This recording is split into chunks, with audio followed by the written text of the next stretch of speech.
Bon après-midi, chers frères et sœurs. La souffrance, tout ce que nous avons dit avant de partir pour la pause, la souffrance, depuis la chute originelle, est l'un des mystères les plus profonds de l'expérience humaine. Pourtant, comme nous l'avons constaté aussi à travers les réactions, les observations que vous faites, d'ailleurs si bien,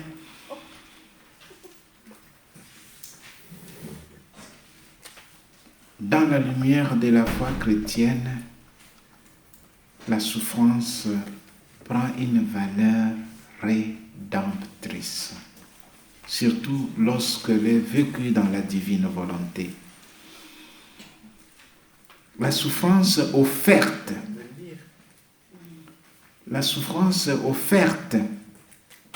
dans la divine volonté devient un acte divin. Je l'ai dit, c'était la dernière phrase que j'ai dit avant de sortir. Un acte divin. Un moyen de réparation pour l'humanité tout entière. Il ne s'agit plus simplement de subir une souffrance, des douleurs, les peines, mais de l'assumer librement en la fusionnant avec la divine volonté afin qu'elle produise des effets éternels. Des effets éternels. Comme je le disais hier, la vie dans la divine volonté devient une messe. Et chaque âme devient un prêtre, mais aussi une hostie.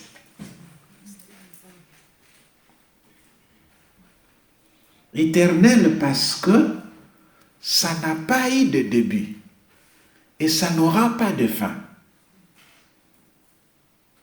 Et cela, j'aime le répéter souvent, mettre en lien avec la messe. Quand on célèbre la messe, je l'ai dit avant-hier au début de la messe, quand on commence la messe, on quitte l'espace et le temps, on entre dans l'éternité. C'est pour cela qu'une messe que vous offrez aujourd'hui pour une âme qui a quitté ce monde il y a 100 ans, cette messe arrive, cette offrande arrive devant l'autel de Dieu avant sa mort. Oui, parce que la messe est dans l'éternité de Dieu. Donc, il n'y a pas de logique de dire, mais on va prier pour cette personne, il est déjà mort, qu'est-ce que ça peut encore faire? La messe couvre toute l'éternité de Dieu. Et la messe vous fait entrer dans l'éternité de Dieu. La messe fait descendre sur la terre tout le ciel. Il prend toute la terre, l'introduit dans l'éternité, dans la gloire de Dieu. Tout simplement parce que nous ne voyons pas ce qui se passe pendant la messe.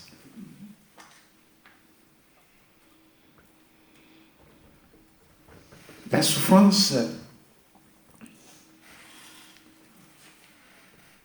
telle que nous la méditons ici pendant cette retraite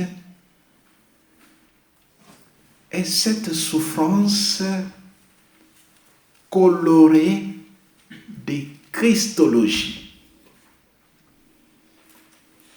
qui est emballée et contenue dans le Christ lui-même, fusionnée dans l'œuvre rédemptrice de notre très saint Sauveur. Au cœur du mystère chrétien se trouve la croix. Le Fils de Dieu a assumé la souffrance humaine pour la transfigurer à un acte d'amour infini. Et c'est ce que nous avons lu dans le dernier extrait du livre du ciel.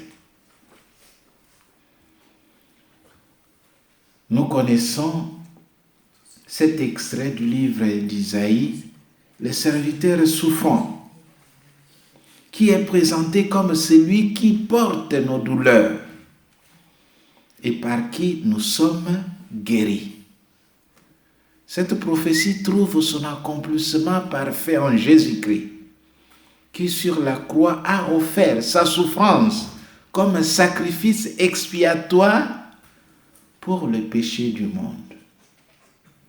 Nous l'avons dit et nous l'avons répété, ce n'est pas que ceux qui ont trahi Jésus ont fait du bien. Ce n'est pas que ceux qui lui ont fait porter la croix, la couronne d'épines ont fait du bien. Ce n'est pas que ceux qui l'ont fouetté ont fait du bien. Et je l'ai répété 3 fois, il a dit, il aurait fallu qu'il ne soit pas né. Mais c'est parce que c'est lui qui souffre.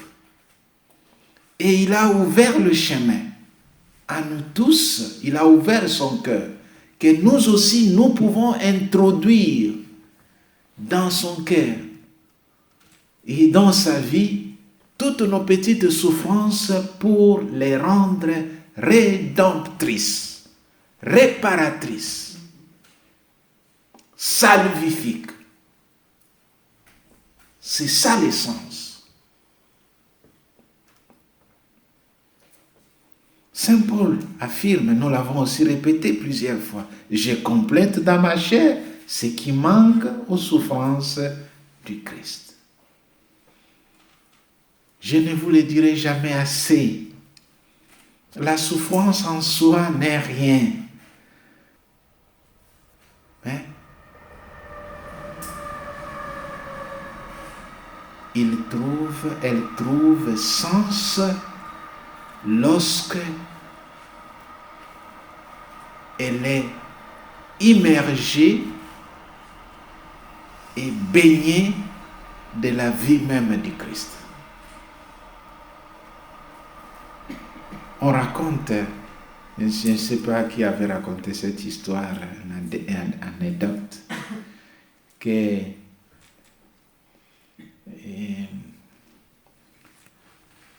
l'âne ou le cheval qui avait porté Jésus se lamentait que chaque fois quand il allait à Jérusalem, personne ne l'applaudissait. Alors on lui a dit que ce n'est pas, personne ne l'applaudissait comme le jour du dimanche de Rameau. On lui a fait savoir que ce n'est pas toi qu'on applaudissait, on applaudissait celui qui était sur toi.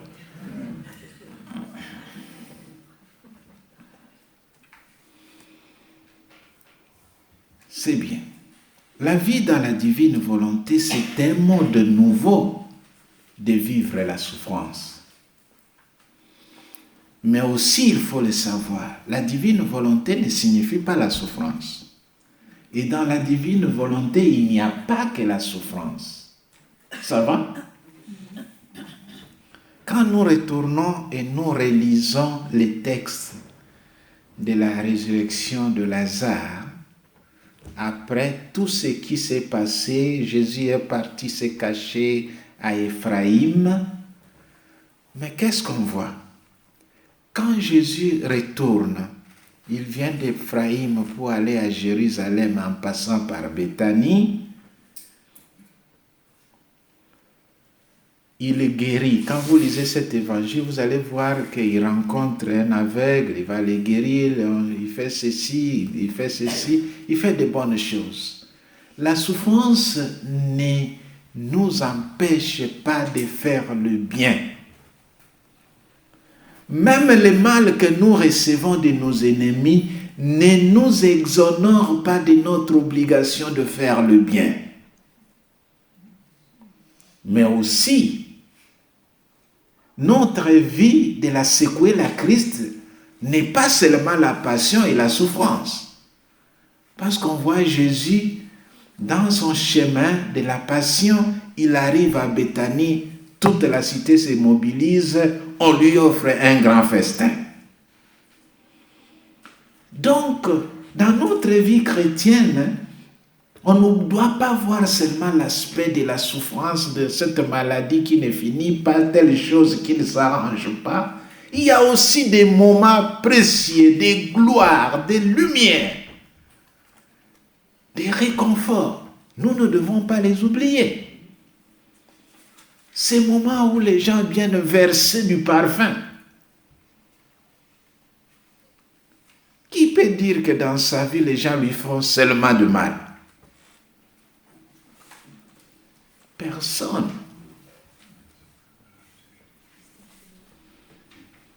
Les gens ne nous font pas seulement de mal. Dans notre vie, nous ne respirons pas seulement la souffrance. Il y a aussi des moments comme ça.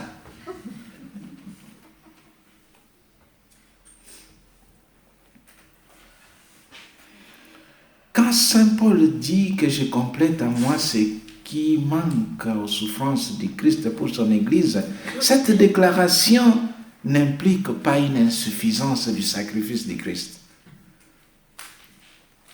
Tout dans le Christ est complet, parfait et infini. Ça va? Tout dans le Christ est parfait, complet et infini. C'est la plénitude. C'est la plénitude. Ça déborde. Donc aujourd'hui, le monde peut décider que Dieu n'existe plus.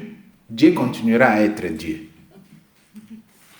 C'est pour cela que, en entrant à Jérusalem, les gens commençaient à applaudir, à chanter. Même Nicodème voulait hésiter, lui aussi commençait à applaudir. Alors les gens disent à Jésus, dis à tes apôtres, nous sommes proches du temple, de ne plus chanter. Il a dit, écoutez, si et ferme la bouche, les pierres. Vous voyez? Dieu est Dieu, ce n'est pas parce que nous l'appelons Seigneur. Il a dit aussi à la dernière scène, vous m'appelez Seigneur et Maître. Et vous dites bien parce que je le suis. Donc, je suis le Seigneur, ce n'est pas parce que vous le dites. Je le suis en réalité. Je ne me sens pas flatté par le fait que vous m'appelez Seigneur et Maître. Ça ne change rien en ce que je suis. Donc, il n'y a pas d'insuffisance. Mais, nous, qui sommes incorporés dans le Christ, comme je l'ai dit, avec les 5 rèmes que le prêtre vous a appliqués, le jour de votre baptême, le jour de votre confirmation, vous êtes incorporés au Christ. Vous devenez avec le Christ prêtre, roi et prophète.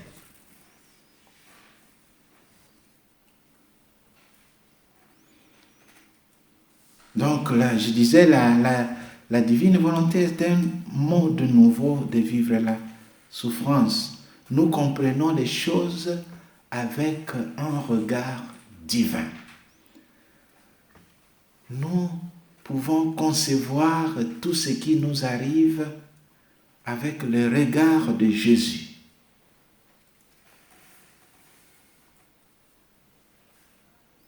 Notre Maître, vous m'appelez Maître et Seigneur.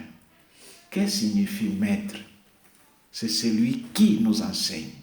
Celui dont la doctrine nous modèle. Mais qui est notre Maître dans le monde d'aujourd'hui? Qu'est-ce que nous suivons? Quelle doctrine, quelle idéologie gouverne notre vie?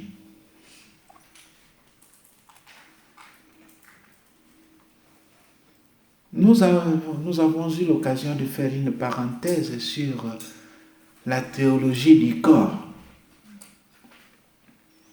Et quelqu'un avait même posé une question, je pense, sur les tatouages.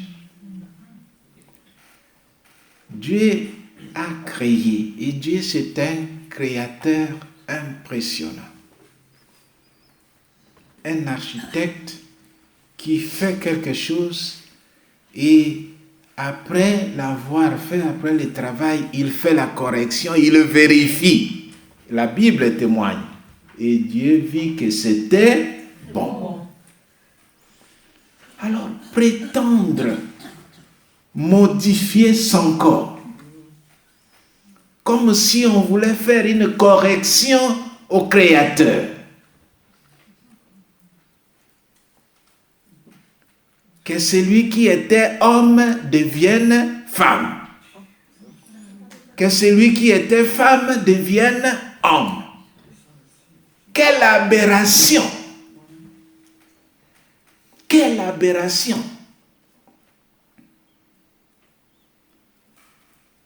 Il y a des politiques de certains pays qui vous obligent d'enlever la croix dans les salles de classe, dans les endroits publics, parce que ça fait peur aux enfants.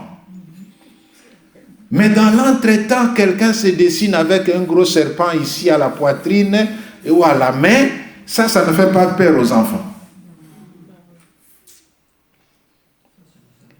Et pour toutes ces bêtises, nous devons continuer, nous chrétiens, à dire oui ou à se taire. Si on se tait, alors c'est un silence coupable. Et ce silence coupable, c'est un péché capital, grave, mortel.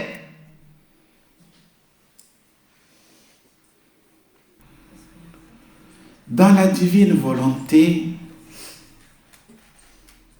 nous sommes invités à entrer dans un mode de vie divin. Pas un mode de vie sentimental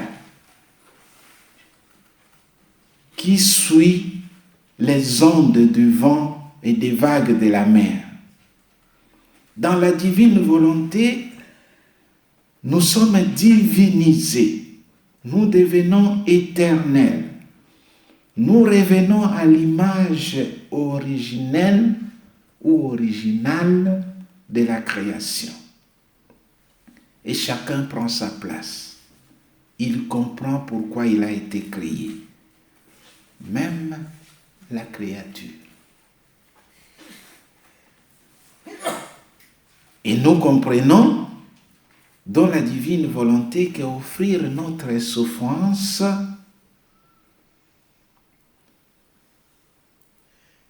signifie permettre à Dieu d'utiliser comme un acte divin de réparation notre effort humain.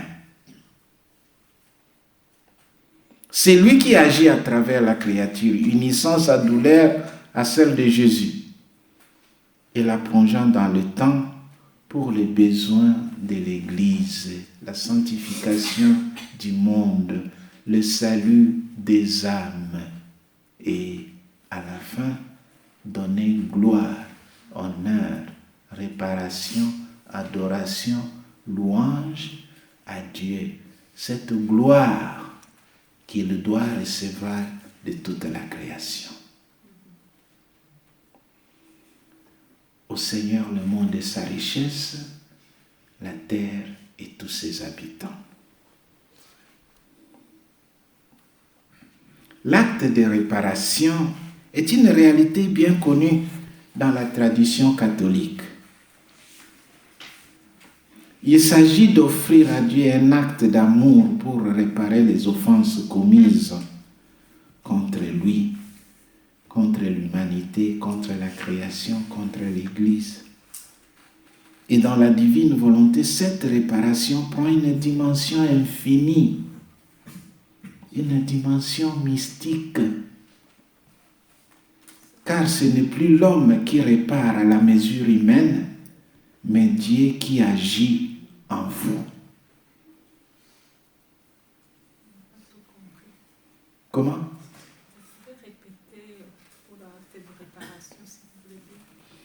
Heureusement que certains mots ne vont plus me revenir. Évidemment, certains mots ne vont plus me revenir. Je vais essayer. Donc, je disais, l'acte de réparation est une réalité bien connue, non? Dans le monde chrétien, dans le monde catholique, Il s'agit d'offrir à Dieu un acte d'amour pour réparer les offenses commises contre lui, contre l'Église, contre l'humanité, contre l'ordre public, l'ordre de la création, je vais dire. Et dans la divine volonté, cette réparation prend une dimension infinie, une dimension mystique, une dimension eschatologique.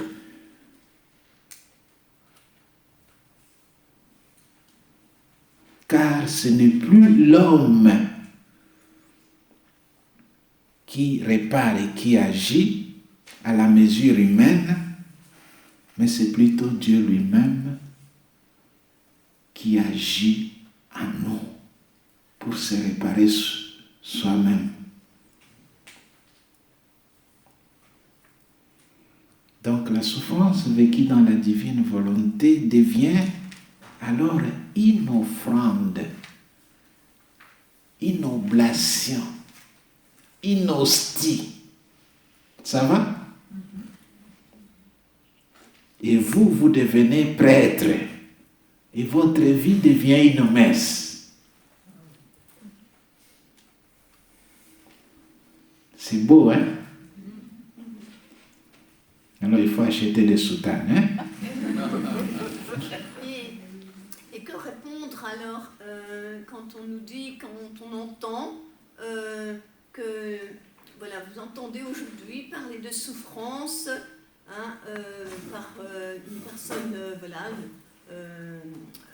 et aussi le nom, Luisa, n'écoutez surtout pas tout cela. Qu'est-ce qu'on peut répondre, nous, à cela? Ok, continuons d'abord et puis on va.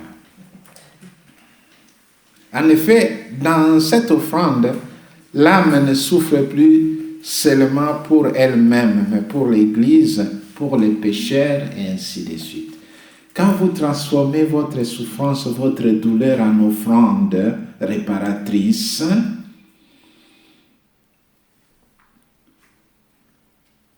la souffrance n'est plus quelque chose qui est en moi, mais je souffre de la souffrance des pauvres âmes. Mais je souffre pour redonner gloire à Dieu. Mais aussi pour nous dire que la plus grande souffrance, c'est la privation de la grâce de Dieu. Ce que nous appelons souffrance, c'est une souffrance synthétique. Mais la vraie souffrance, c'est le péché, la conséquence du péché.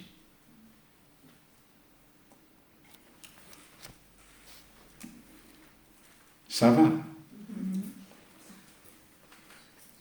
Vous avez entendu ce terme, souffrance, une souffrance synthétique. Vous savez ce qu'on appelle synthétique? Non, j'allais poser la question. Vous alliez poser la question, vous savez ce qu'on appelle les fleurs synthétiques? Oui. Oui. Ce sont des fausses fleurs, non? Quelque chose de fabriqué comme. Donc pour un chrétien, la vraie souffrance ne doit pas être ce que nous, les hommes, nous appelons souffrance. La vraie souffrance, c'est d'être séparé de Dieu, manquer de la grâce divine et prendre son propre chemin qui soit contraire au chemin de l'Évangile.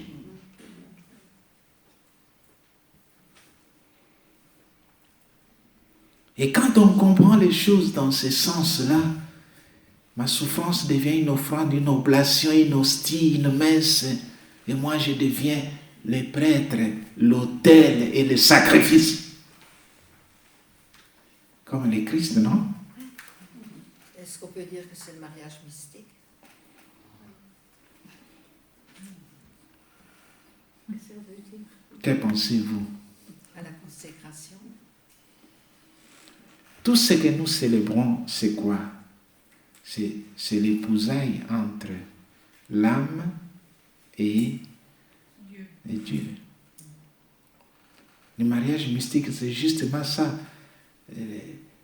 Le niveau le plus haut de la relation avec Dieu. Le rapport entre l'âme et son Dieu. La conséquence de cette façon de concevoir les choses, c'est que ma souffrance devient une source intarissable de grâce, de bénédiction, de bien pour le monde.